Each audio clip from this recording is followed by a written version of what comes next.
Rule 5 covers low-risk Class A devices. Let's review Rule 5.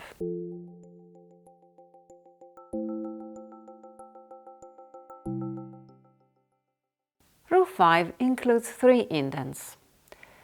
Product for general laboratory use, such as, for example, washing solution and pipettes, if they are intended to be used for in vitro diagnostics examinations. Specimen receptacles and instruments.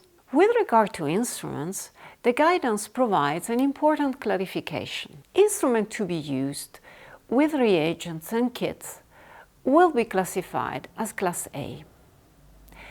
The reagent and the kits will be classified in their own rights.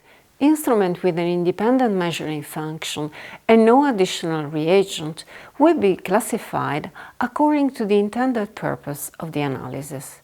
This includes instrument controls.